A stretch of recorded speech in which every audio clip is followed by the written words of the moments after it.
But it's a great pleasure to have him here, speak especially about an area that interests me a great deal.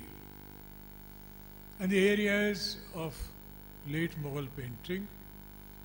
You know, when we enter the 18th century, all of us begin to sing the dirges of Indian painting.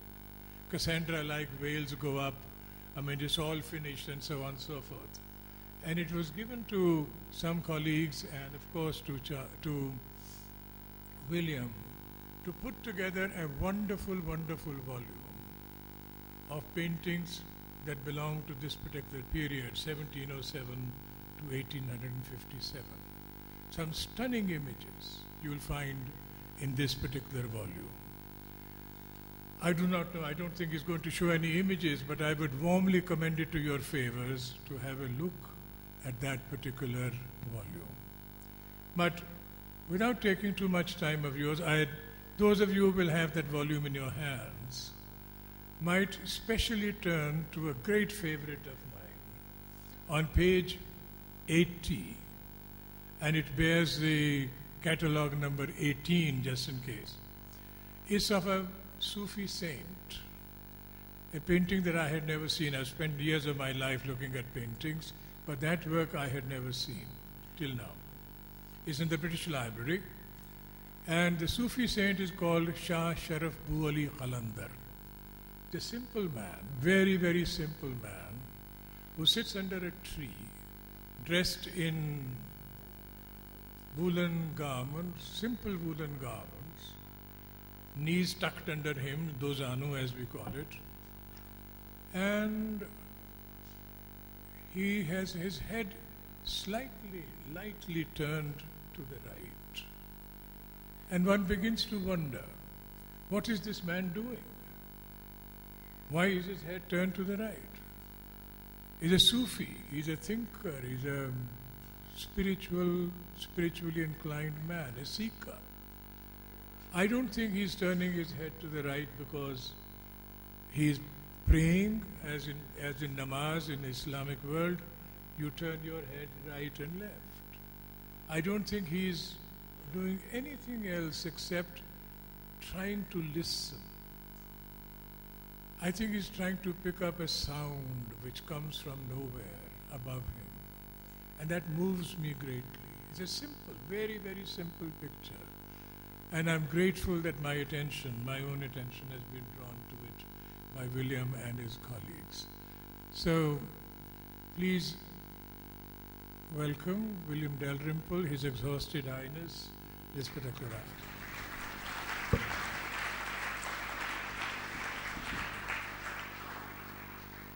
Thank you very much, Professor Goswamy. It's a daunting pleasure to be introduced by the man I most admire in this field when I'm an interloper from elsewhere. Although I, in fact, trained at Cambridge as an art historian, I have not practiced as such. And this book came out as a kind of byproduct, I could say almost, of the last Mughal. When I launched it in New York at the Asia Society in 2007, Vishaka Desai, who was then the president of the Asia Society, was so blown away by the images which I showed just to illustrate the story of the last Mughal that she questioned me closely about whether there'd ever been a show on late Mughal art. Because traditionally, this is very much the case, I think, with Indian history too, that there's huge concentration on the periods of greatness, whether it's the period of Ashoka and the Mauryas, whether it's the golden age of the Guptas, whether it's the great high point of the high Mughals, of Akbar, Jahangir and Shah Jahan, or whether it's the high Raj or the freedom struggle. But between these peaks, if you like, in Indian historiography, there are these valleys which remain dark and often unvisited.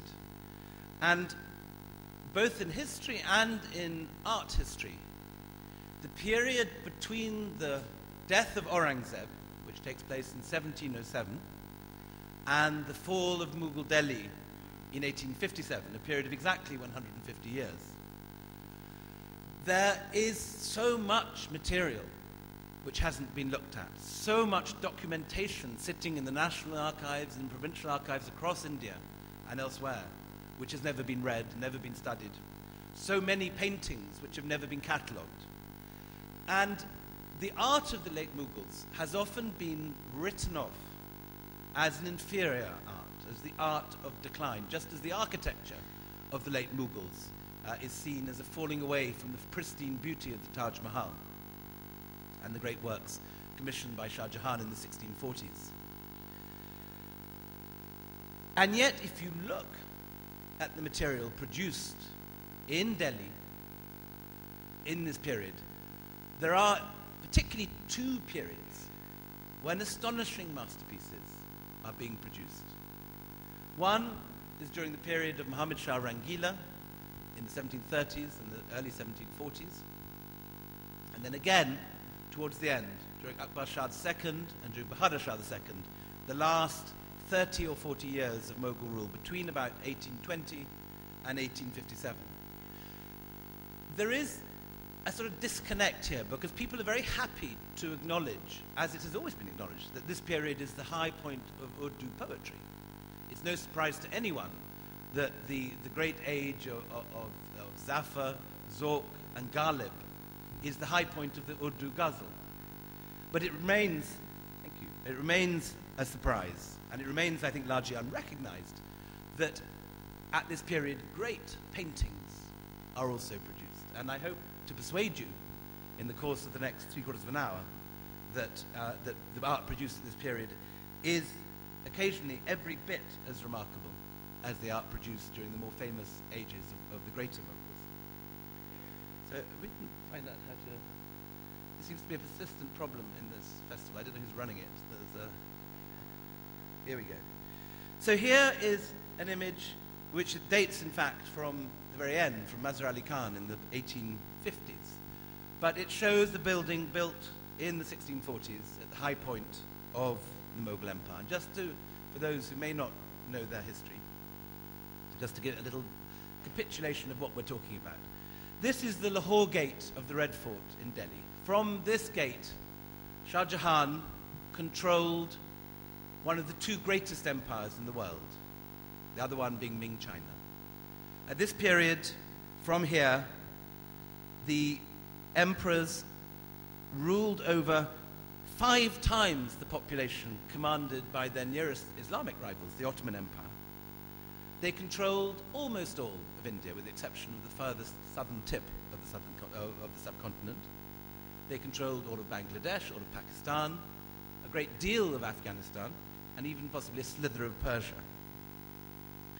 Their capitals were the megacities of their day. The Jesuit Father Antonio Montserrat wrote that with regards either to size or population or wealth, Delhi is crowded with merchants who gather there from all over Asia. There's no art or craft which is not practiced there. For their grubby contemporaries in the West, stumbling over their codpieces, the silk-clad Mughals were the living embodiment of wealth and power, which is why the word has lodged itself in the English language the way it is. When today some tabloid journalist writes about a property mogul or a Hollywood mogul, he's unconsciously recalling the effect that the Mughals had on the first Westerners to visit India in the 16th, 17th centuries.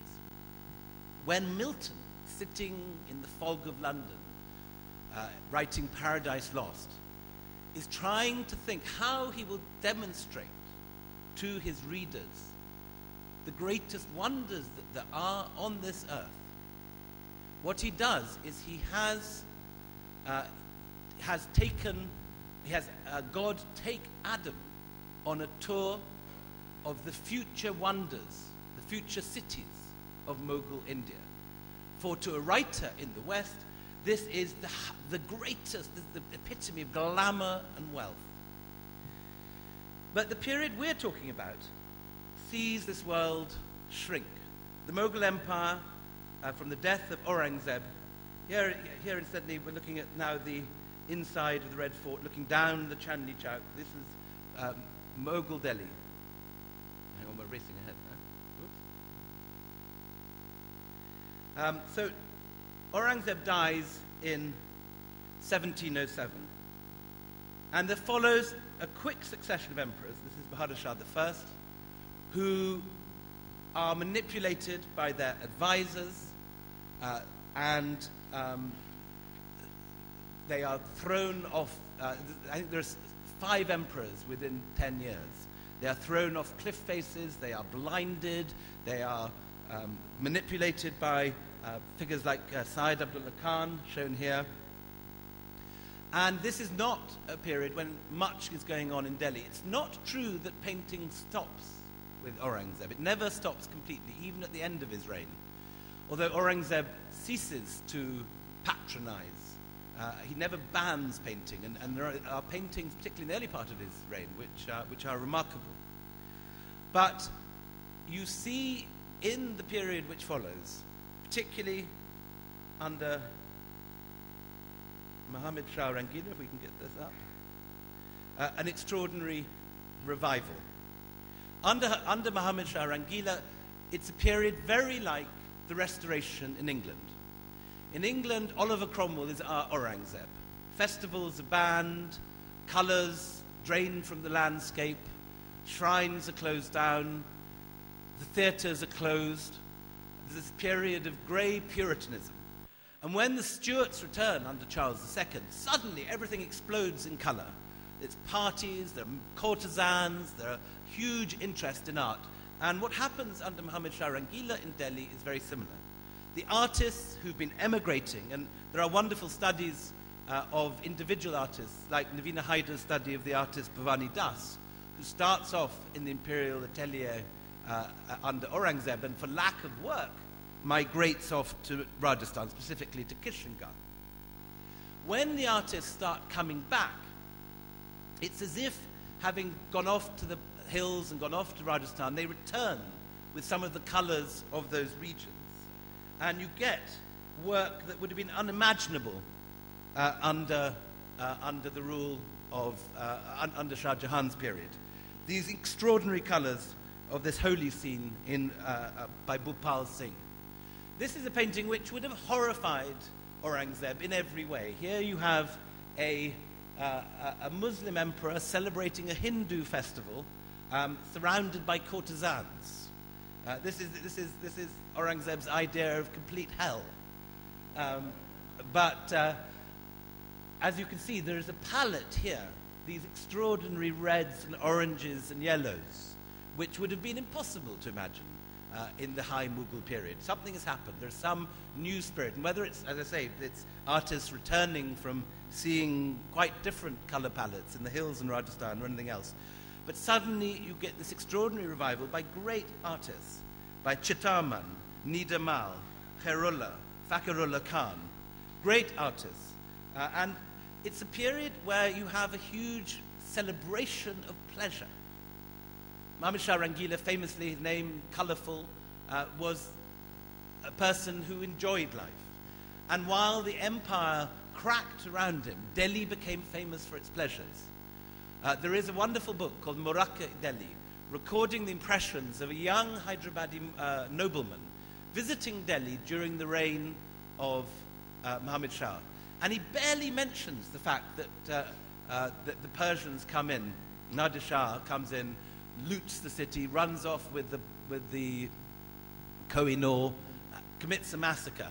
For the writer of the Muraka, Delhi is a place above all of physical pleasure. He talks about the courtesans who painted their bodies so cleverly that they would walk into parties stark naked and no one would realize that they were wearing no clothes.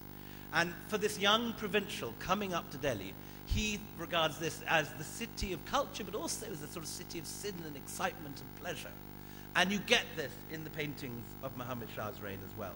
Here we are, we're either at parties with fireworks going off, or we are watching, this is the cover of Princess Painters in the lovely Penguin India edition.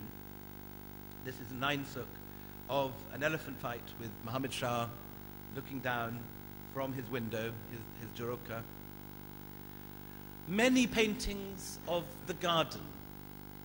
You'd never know, looking at a painting like this, with Muhammad Shah sitting, smoking his hookah, someone with a peacock fan behind him, noblemen coming with their questions and their problems and petitions, his courtiers, that in fact the empire is in crisis. Province after province is falling away. Hyderabad is semi-independent. Bengal has gone. Rajasthan is long lost. And more specifically, the Persians are heading down the pass from the Khyber passes, and the Qajars are about to burn Delhi. Instead, this is an art of escapism and an art of colour and an art of pleasure. And some of the very, very fine artists. This gorgeous picture of a yogini coming to a shrine. Here is Nadir Shah. Now, Nadir Shah takes away with him, when he burns Delhi and when he loots the city, not only the Peacock Throne and the Koh-i-Noor, he also takes away many of the artists. And this painting is painted by a Mughal artist who was part of the plunder of the city. So Nadir Shah is commemorated by Hindvi, this artist from Hind, painted somewhere maybe in Afghanistan before Nadir Shah's assassination. And there follows this period when Delhi goes through a whole Via Dolorosa of trouble. This is the lowest point in the history of the city of Delhi. A whole succession of marauders find that they can just come and hoover up what's left of the accumulated wealth of centuries of empire. Ghulam Qadir comes, allegedly a catamite of the emperor, who comes and blinds the emperor Shah Alam with his own thumbs before being captured and put in a cage. And so you have a blind emperor ruling from a ruined palace, this terrible symbol. After that, you have the more Afghans. You have Ahmad Shah Durrani arriving and looting Delhi. And so again, you have this thing where all the talent, everyone that can leaves, emigrates. The population of Delhi gutters. Everyone that can goes off to Lucknow or finds employment in the Rajput courts or goes off to the hills. And there are many fine laments from Delhi composed by the poets at this stage, by Mir, for example, and Dagh, commiserating, lamenting the fall of the city they love, the culture, the fine language, the etiquette, the refinement of Delhi, and the ugliness of fate which has forced them to go off to this nouveau riche city of Lucknow, so much less refined than the Delhi they love. And again, this is a low point in the history of painting. It never quite stops, but it's not very good. The surprise is that the revival comes from somewhere quite unexpected. In 1803, as part of the Maratha Wars, the British march into Delhi for the first time. The resident who is installed in the Mughal court is Sir David Ochterlony, one of my favorite characters. He's an American born. He's born in Boston, of Scottish extraction. And he is one of the tens of thousands of loyalist Americans who fought on the wrong side during the American War of Independence, and who were brutally exiled from their homes after the fall of Yorktown and the fall of New York. Maya Jasanoff, who's one of my favorite historians, wrote a fabulous book called Liberty's Exiles, which she's told for the first time the story of this extraordinary exodus as the Patriots approach New York. Thousands and thousands of boats containing the Royalists sail off. Some go to South America, many go to Canada. A large number, including my own ancestors, go to the Caribbean, to Jamaica. But a fair number come to India. David Ochterlony is one, and William Linnaeus Gardner, who we'll meet later in this talk, is another. And these men who've lost their homes in North America find a new home for themselves in India. And Ochterlony in particular finds a new home for himself in Delhi. He falls in love with the culture of Delhi. And while he's commemorated in British historiography as this sort of classic old general seen here in a company redcoat, at home things are quite different. Here he is in court. He's not lording it over the Mughal emperors as later British residents would do across India. Here he is quite content to be shown in the court as one of the courtiers, sitting like many other noblemen with a staff, just one among a number of courtiers under the emperor's dais. But here's what happens at home. Ochterlony is sort of here, this is a very appropriate way of showing a man who famously was said to have no less than 13 Indian wives, each of whom had her own elephant. And every night, Ochterlony plus his ladies would leave the gates of the British Residency and do a loop around the walls of the Red Fort before returning, one imagines, for an evening of entertainment like this. And here, Ochterlony, as you can see, is clad in a rather sort of fetching Fab India kurta, or its 19th century predecessor. He's got a sort of pink turban on. He's smoking a hookah. It's not clear exactly what he's smoking, judging by the slightly glazed look in his eyes, quite possibly not tobacco. He has his spittoon and he has his dancing girls with a eunuch behind him. And best of all, he has the outraged Scottish ancestors peering down from the portrait rail, wondering what's happened to Ur Devi after a few years in the India Sun. You can see these guys looking down completely horrified at the scene. Ochterlony sporting with his women. Ochterlony's official correspondence survived. We only have small fragments of his private, personal correspondence. But it is enough to show that something very interesting and very unexpected is happening here. We all know the stereotypes of what the British in India are about. They wander around with solar topies, they make disdainful remarks about the natives, they do things like that. But with Ochterlony and the British in Delhi in the early 19th century, it is as if somehow the current of colonization has been reversed. Because it is not the British imposing their morals, their ways, their painting techniques, their aesthetic principles on Delhi, but the reverse.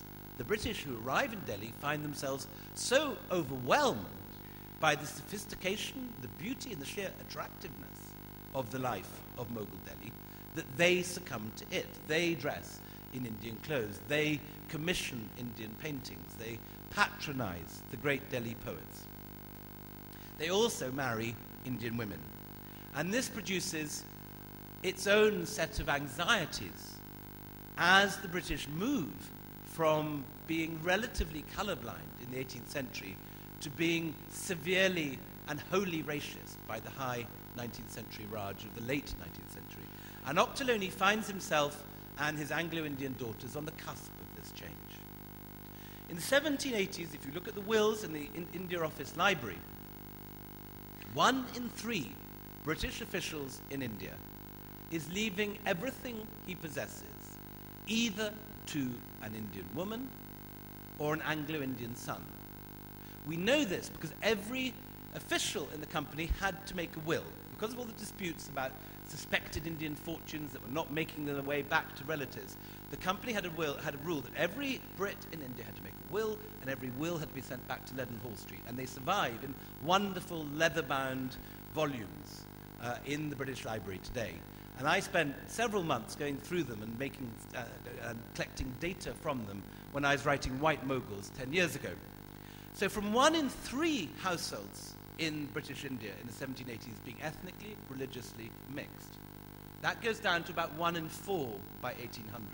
By 1810, it's 1 in 5. By 1830, it's about 1 in 7. And by 1840, there's virtually no Indian women or Anglo-Indians mentioned in any of the wills. So you're moving from a world where 1 in 3 families are mixed race to a world where virtually no one is openly mixed race.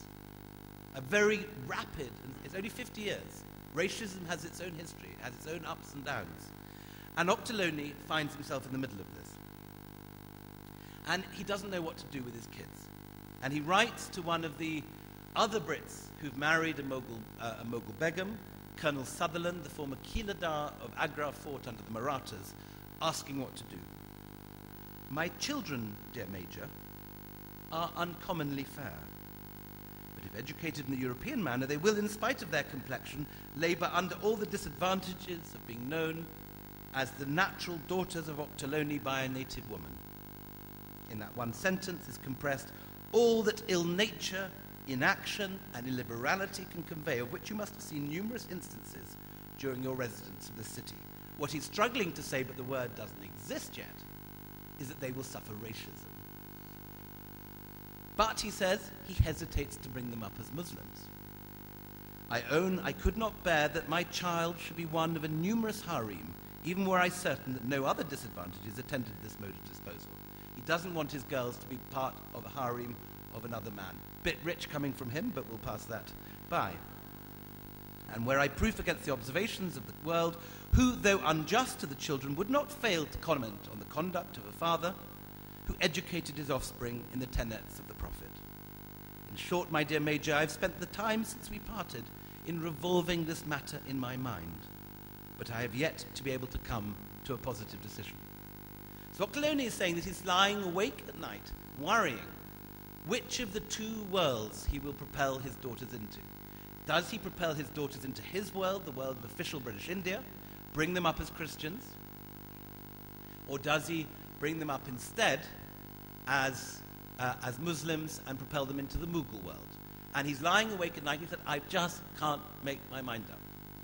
And this is a dilemma that many face at this period, including my own family. I have an ancestor called James Dalrymple, whose tomb, rather wonderful tomb with both an English and a Persian inscription, lies to this day in the Secunderabad cemetery just outside Hyderabad. And he was married to Muti Begum, the daughter of the Nawab of Masulipatam, who itself was a descendant of Nur Jahan's sisters. And they had 4 kids, 3 boys and a girl. The 3 boys were considered, according to their father's will, to be fair enough to escape detection. So they were brought up as Christians, brought up speaking English, and were eventually shipped back to Scotland, where they presumably played golf and went shooting and did all the things that sort of Scots toffs do. Their sister was too dark to escape detection. So she's kept in India, and she's brought up a Shia Muslim. And she's educated, but educated in Persian. And in the record office, in my family records in the record office in Edinburgh, we have a letter of her writing when she is widowed to her brother Hugh in Scotland, asking for money, asking for help. Her husband's died, she's short of cash. And her full brother, who's now in a completely different cultural world, living in Scotland, is asked whether he will send some cash. And she can't write in English, so she writes in beautifully cursive Persian, and a bizarre letter writer does a sort of English translation in stumbling English over the top. So this is something which these families are facing. And to understand the painting of this period, you have to understand the incredibly porous nature of identity at this period. There are families of mixed race who have both Christian and Muslim names. The Skinner family have alternative identities. They call themselves both James Skinner and Sikandar Mirza. And this tradition continues in the Skinner family. There's one Skinner cousin still in Meerut, who I met 20 years ago, who has a visiting card which has his English name on the front in the Latin script and his Urdu name in his Mughal name, I suppose we'd say, in Urdu on the back of the card. So identities are much less concrete, much more negotiable. And the same is true, I think, of the painting at this period. Just to finish off with Octoloni, here is his seal. He was Nazir-ud-Dawla was the title given to him by the emperor. And since we're in Rajasthan, I should say it remains one of the few stations in India named after a Brit. Nazirabad is not named as it sounds after a Muslim. It's named after Sir David Octoloni. And this, from the Delhi book, is the extraordinary tomb he built for himself and his chief wife, Mubarak Begum. It's one of the most extraordinary buildings I know of. And sadly, it was destroyed in 1857 during the mutiny, where it became a major center of fighting. But as you can see, the central dome is based on Brunelleschi's dome in Florence, while the 2 side wings are timid, melon-ribbed domed late Mughal buildings. There are a forest of as many as 40 minars and minarets, but it rises at the top to a cross. The only building I know in the world which has both the cross and the minaret in one building. And it represents the kind of strange cultural fusion that Octoloni was attempting to negotiate in his own life, a quite forgotten period of history. But what's important is that it wasn't just Octoloni. Seaton, the resident who followed Octoloni, is shown here again in a very subservient position. And he is shown with a top hat, giving the namaste to the emperor.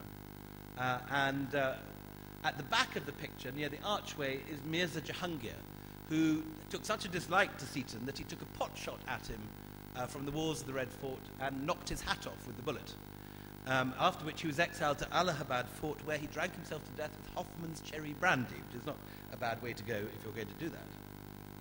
But here is my wife's ancestor, William Fraser, who is Ochterlony's assistant. And he's one of the many Brits at this period who becomes a major patron of painting. But he's also someone that goes, like Ochterlony, through this profound personal transformation.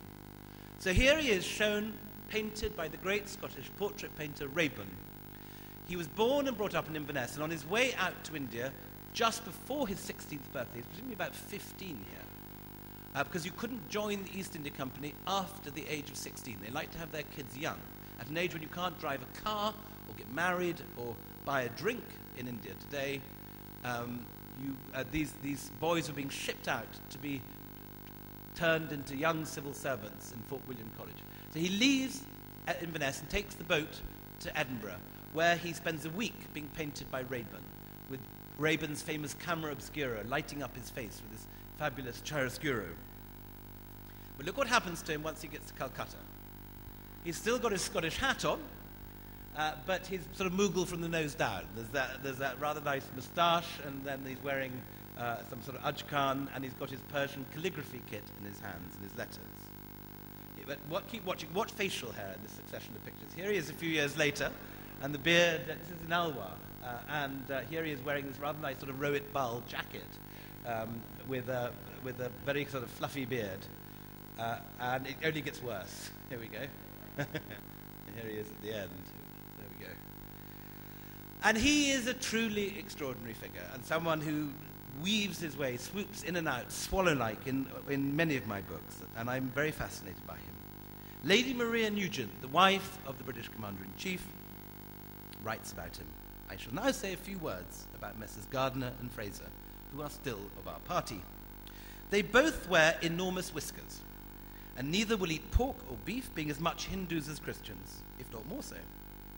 They are both of them clever and intelligent, but eccentric, and having come to this country early, they have formed opinions and prejudices that make them almost natives.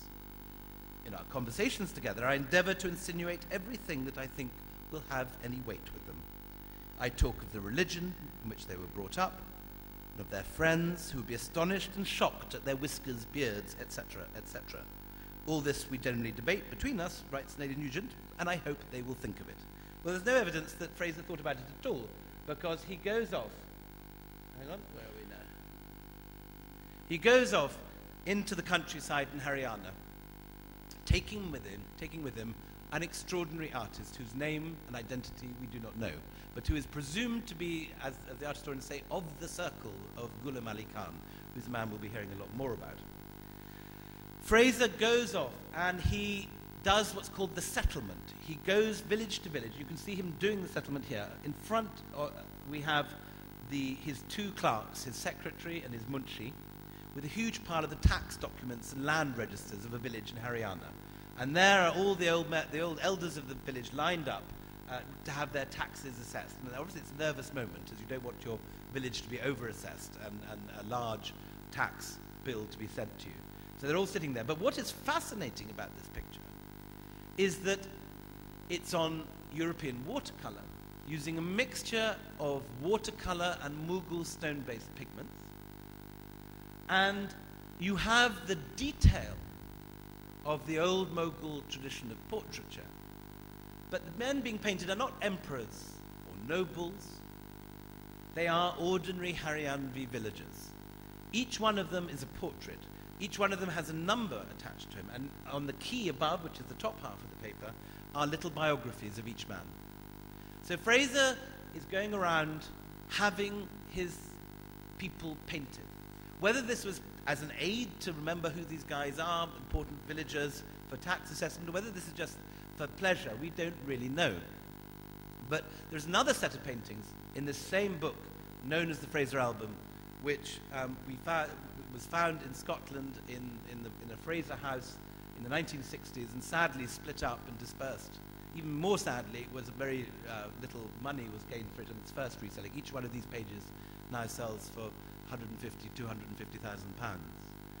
But many of the pictures are not just random villagers, they are Fraser's family. All these 4 men are Fraser's brother-in-laws. And the 2 kids are Fraser's kids by his village wife. The 2 kids, like Skinner's, have double identities. Here they are called, I think it's Zafar Khan and Zaria Khan. But later they become Charles and Ian Fraser when they want to enter company service. We have pictures of Fraser's girl, his girlfriend, Ami Ban, whose fair beauty was beyond compare, according to the inscription, with her 2 brothers. Here's the son again, and here's another brother. And here she is painted for Fraser in the village where he's living. And we have pictures of all the other villagers in his wife's family. We also have pictures when he goes off to negotiate more important treaties with the Maharaja of Patiala. The artist comes too, and again is making documentary records of individuals, high and low. Fraser's village family caused much gossip in Delhi. His friend Jacquemont, the French traveller, arrives in the middle of all this and reports that Fraser has as many children as the king of Persia, who famously had over 1,000. Hindus and Muslims according to the religion and the caste of their mammas, and are shepherds, peasants, mountaineers according to the occupation of their mother's family. From his harem or 6 or 7 legitimate wives who all lived together some 50 leagues from Delhi. There's actually no evidence that he had any beyond Ami Ban. And Ami Ban reappears. Another 3 pictures turned up this year in a sale room of Ami Ban. So she seems to have been a very special lady to Fraser. Fraser's strange willingness to lose himself in the Indian countryside and to absorb himself into this world and to intermarry didn't endear himself to everyone. William Aeneas Gardner, another American, also married to a Begum of Cambay, writes in his private letter to a cousin, Fraser is a suk ben chod, a right sister fucker, and such an obstinate fellow. They mean to do something with him, but he's of such unbending stuff that he would refuse every appointment away from Delhi. But Jacquemont, who spends much time with him, thinks he's a much more intriguing character than this. Fraser is half Asiatic in his habits, but in other respects is a Scotch Highlander, and an excellent man of great originality of thought, and a metaphysician to boot, enjoying the best possible reputation of being a country bear. But for certain oddities of character, he would hold a higher position than he does here. This man, who's generally regarded as a misanthrope, though everybody in India does great justice to his qualities and talents, I found to be the most sociable of men. He is a thinker. I love this sentence. And this is not a bad description of Delhi society today. He is a thinker who finds nothing but solitude in that exchange of words without ideas, which is dignified by the name of conversation in the society of this land. So he rarely frequents it. What makes him such a desirable companion, writes Jacquemont, is that being a man of superior intelligence, enriched by long experience in the various branches of the Indian administration, he has a mass of facts to tell me, besides settling doubts and clearing up mysteries.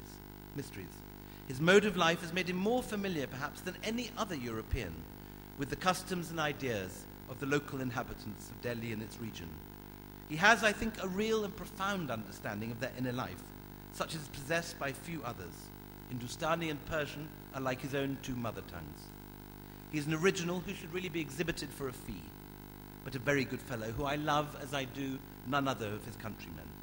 If I were to describe all his eccentricities, I should never come to the end of them, but he is a profound thinker withal. Jacquemont's not the only person who finds Fraser an impressive figure intellectually. The famous metaphysician and thinker of the Madrasa-e-Rahmiya, one of the grandsons of Shah Waliullah, Sheikh Abdul Aziz, describes Fraser as the only European who really understood the subtleties of Sufi thought. And Ghalib, who was a major patron, who's patronized by Fraser, writes that when he dies, he felt that when Fraser died, that his father had died a second time. So he's a very intriguing man, and the pictures he paints are, to my mind, some of the greatest masterpieces of late Mughal art, commissioned by anyone, anywhere. Astonishing portraits of horse dealers, of local noblemen, of local sadhus, all individuals. These are not generic types. These are famous celebrities in Delhi.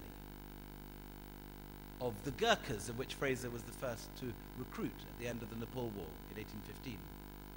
And particularly of his household. Here we have the famous picture of his bodyguard and personal assistant, Kala. And he's shown twice in the album. Once he's shown as he arrived on Fraser's doorstep, fresh from the fields of Haryana, in his dhoti with his sword. And one more in this strange sort of semi-Napoleonic outfit that Fraser kits his personal bodyguard out in. And Fraser was a great admirer of the Emperor Napoleon. And when he heard that Napoleon had nothing to read in his exile in St. Helena, Fraser packs off his entire library to Napoleon, who sends back all he can in exile, which is his personal signet ring and a bust of himself by Canova. And the bust of Cazenove passes on to another British resident after Fraser's death and is found after the 1857 mutiny in a Shiva temple being worshipped as Lord Shiva. Sadly, it subsequently disappeared, but it's a rather nice little story. But again, part of his sort of crush on Napoleon is this fabulous semi-Napoleonic outfit. And on the crossbelt, you can see the Fraser crest with the Fraser heart's head on the silver plaque which he has on his chest. There are the first realistic pictures of Delhi monuments. This, of course, is the Nizamuddin Shrine. And the body of painters who Fraser gathers for this thing passes into the service of his friends. So Skinner commissions 3 or 4 portraits of himself, but also 3 or 4 books of the inhabitants of Delhi, of himself. These are a marvelous set of large-scale panel paintings done by the first of these artists, who we actually have a name for, Ghulam Ali Khan, who's presumed to be of the same family as the other anonymous artists who did the masterpieces of Kala and Villagers.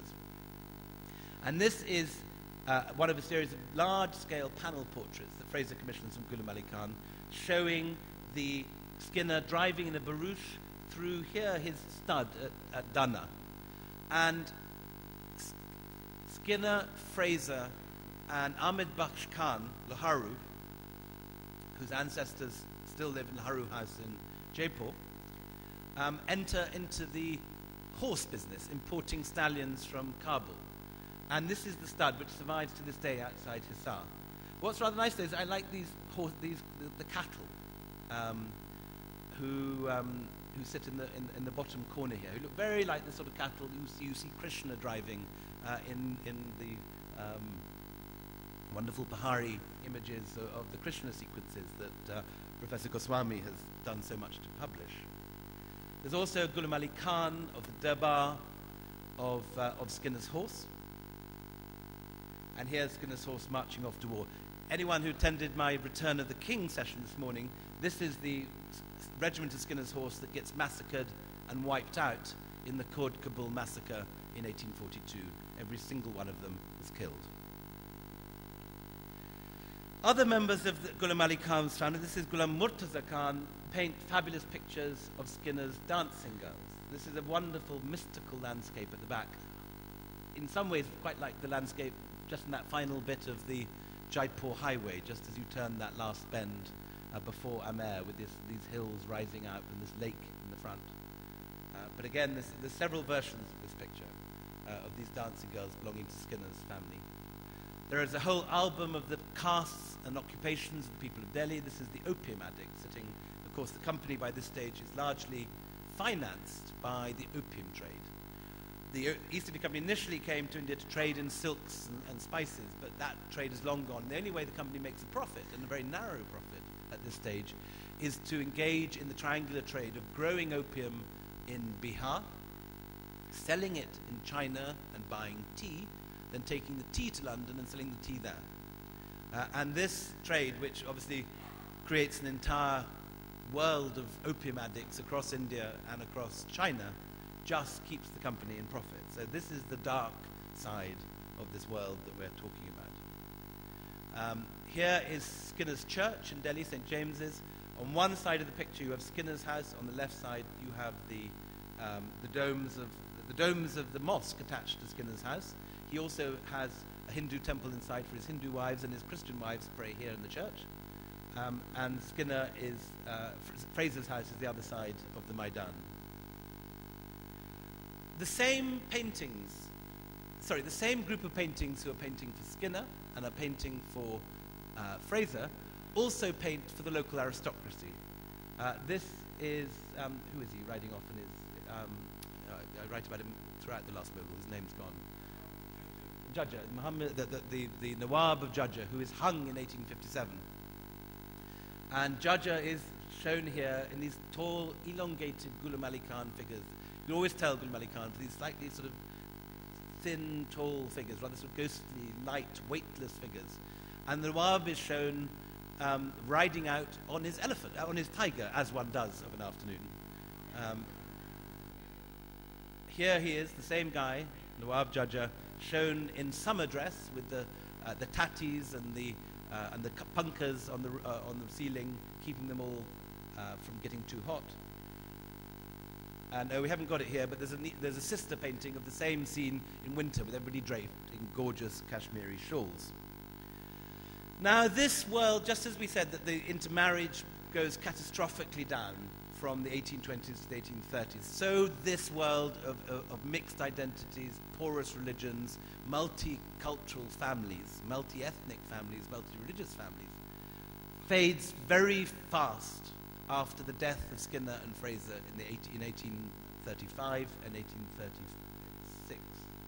And we enter a very different world with the arrival of the Metcalfes.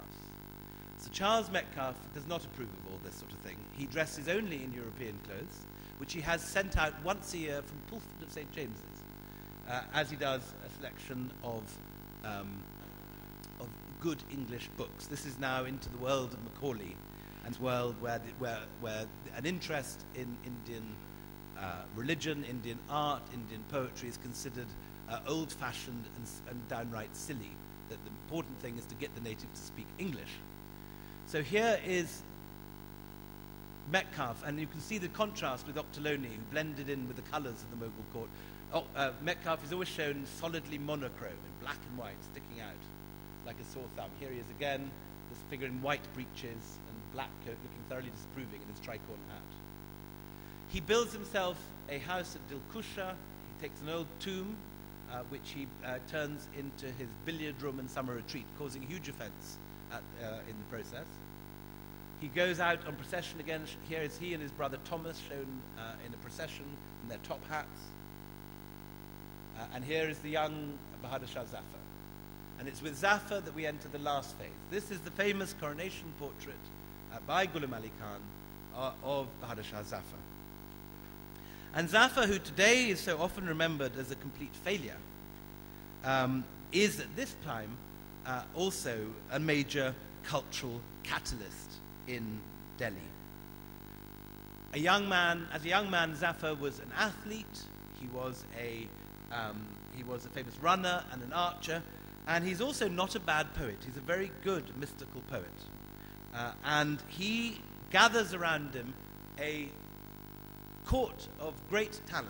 We know of Ghalib and Mir, but he also patronizes the same group of artists as the British and the local Nawabs are using. And it's very important that the emperor presumably can no longer afford to patronize these artists on his own. Such is the meager stipend he's given by the British at this period, that the artists to survive have to lend out their work to other patrons. So while Ghulam Ali Khan, in the inscription which runs above Zafar's head, proclaims how he is His Majesty's imperial painter, and then there's a long line of imperial titles, and he says how he's been born in the palace and how his ancestors had long painted in the palace. Although this is the case, the reality is that most of his work that we have that survives was not commissioned by the Mughals at all, but is commissioned by the nobles of the court and by the British. He was a notable calligrapher. Here he is shown as a calligrapher in a lovely image from Toronto, and many of his pieces of calligraphy survive in the British Library. Now, I gave this talk in the British Library a month ago, and at the end, this girl came up to me who said that she was working in a new project to catalogue for the first time the Library of the Red Fort, which lies in the basement of the British Library. Now, I didn't know about this, but you'd have thought that the British Library would have got round to cataloguing the Red Fort Library a little bit earlier, but apparently the entire library of the Red Fort is sitting in the bowels of the British Library, and someone's just found it, and they're only now beginning to find what it contains, which is a future PhD student's dream, I'd imagine, for maybe a whole cohort of PhD students' dreams, and God knows what's sitting there. But this is one piece that has been catalogued, which is a piece of calligraphy by the Emperor himself. Here is some of the Emperor's poetic notebooks. You can see this restless poetic imagination. He's using every corner of the notebook to write down these couplets. Every up the gutter, down the side, in the middle, inspiration flowing from his pen. He also had a very good line in hats, as you can see here. This is a wonderful image of him by Auguste Schurft that hangs in the Lahore fort. But Zafar, as we all know, is remembered today largely for the fact that he failed to provide an adequate rallying point during the 1857 uprising. It is Zafar's fate. Had he died in 1856, I think many people would regard Zafar as one of the greatest of emperors, this great patron of the arts. But it was his fate to have his greatest test at the age of 82. Now, 82-year-olds rarely lead charges over barricades and sort of do the whole sort of Che Guevara number. And Zafar failed as a leader in 1857, dithering, not knowing which way, whether it was going to wreck his dynasty or give them a chance to return to power. And when the sepoys from Meerut charged over this bridge of boats and began the mutiny, 100,000 other sepoys joined to serve the emperor between May and July 1857. But the failure of the Mughal court to provide food, ammunition, or leadership meant that by August many had drifted away, and at the same starving to their villages, to the harvest. And at the same time, the British are recruiting a new army, driving them down the Grand Trunk Road, recruited from the Pathans in Waziristan, the Pashtuns of Waziristan, and the Sikhs in the Punjab. They drive down the Grand Trunk Road, they assault the Kashmir Gate on the 18th of September 1857. They go through this portal, you can see it being battered to bits, all the holes left by the cannonballs. Fraser's house, which had been such a centre of the arts and poetry, Ghalib coming here to do readings, becomes a defensive strong point on the British lines on the ridge and is wrecked. Today, the remains of it are the Hindu Rao Hospital, which remain up on the ridge. Delhi is captured, there is an immense massacre, and all those who are deemed to have supported the rebels are hunted down as they scatter and try and escape through Haryana, into UP, many come to Jaipur, and they are hung. And the entire world which Zafar had created is destroyed in a matter of months. Zafar is put on trial. By this stage, he's more or less insane, having seen his world destroyed, his children shot in front of him. And there are descriptions of him during his trial, winding and unwinding his turban, but remaining mute to the questions of the prosecution. Eventually, he is found guilty on all charges, but his life has been promised to him when he surrendered, and so rather than being hung like everybody else in Delhi, he's sent into exile in Burma. The night before he leaves, he's visited in his stables, where he's being kept in the Red Fort, by the William Howard Russell, the first British war correspondent, and actually rather a good egg, and one of the few Brits who writes properly about the atrocities that the British perform during the Retribution. And the last image we have of Zafar before he's shipped off into exile, which is left recorded by William Howard Russell, is of Zafar, deprived of pen and paper, writing poetry on a wall with a burnt stick. Even though pen and paper have been taken from him, still so restless is his poetic urge that this poor old man, aged 82, is writing poetry on the wall with the remains of his fire, with pieces of charcoal and wood.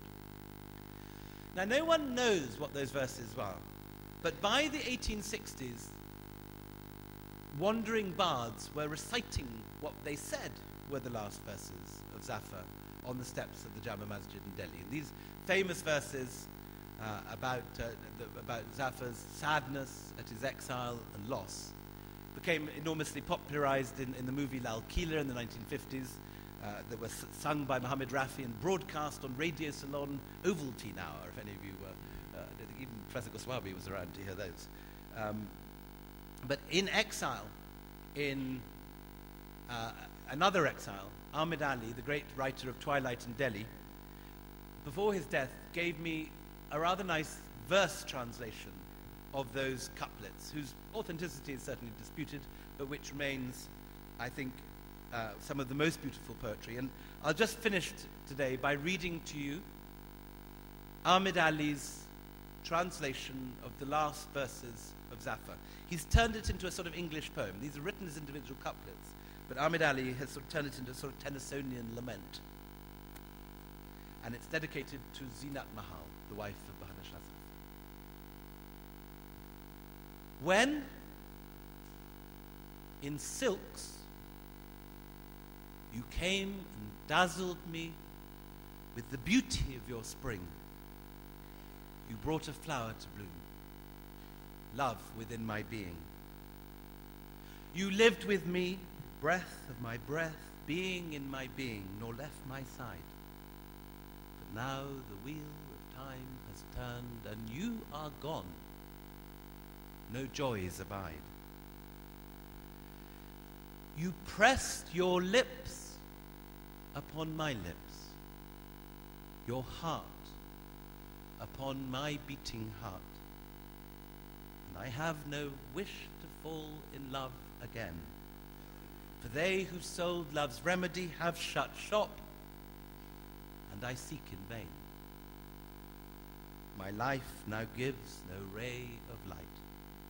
I bring no solace to heart or eye.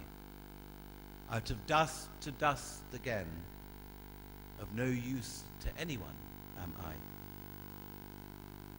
Delhi was once a paradise where love held sway and reigned, but its charms lie ravished now, and only ruins remain. No tears were shed when shroudless they were laid in common graves. No prayers were read for the noble dead. Unmarked remain their graves. The heart distressed, the wounded flesh, the mind ablaze, the rising sigh, the drop of blood, the broken heart, tears on the lashes of the eye. But things cannot remain, O Zafar, thus, for who can tell? Through God's great mercy and the Prophet, all may yet be well. Thank you very much.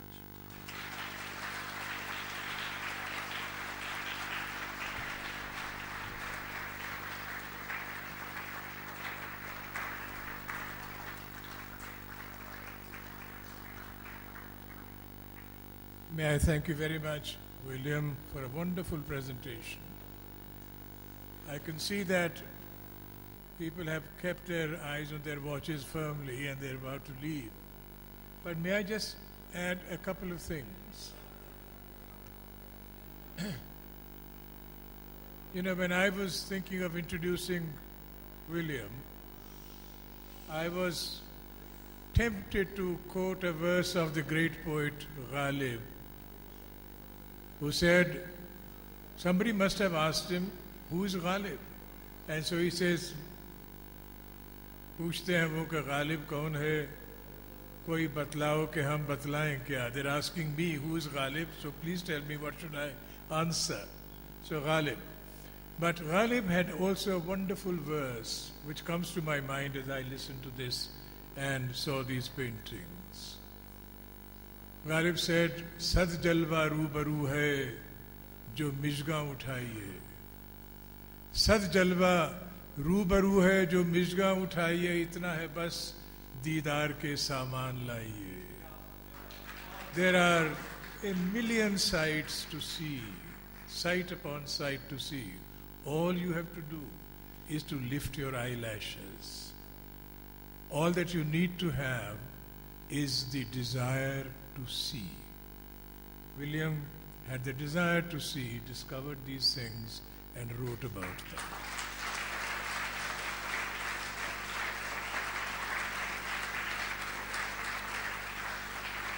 May I just apologize, we've run out of time, and I'm sure the organizer would be happy to see us leave.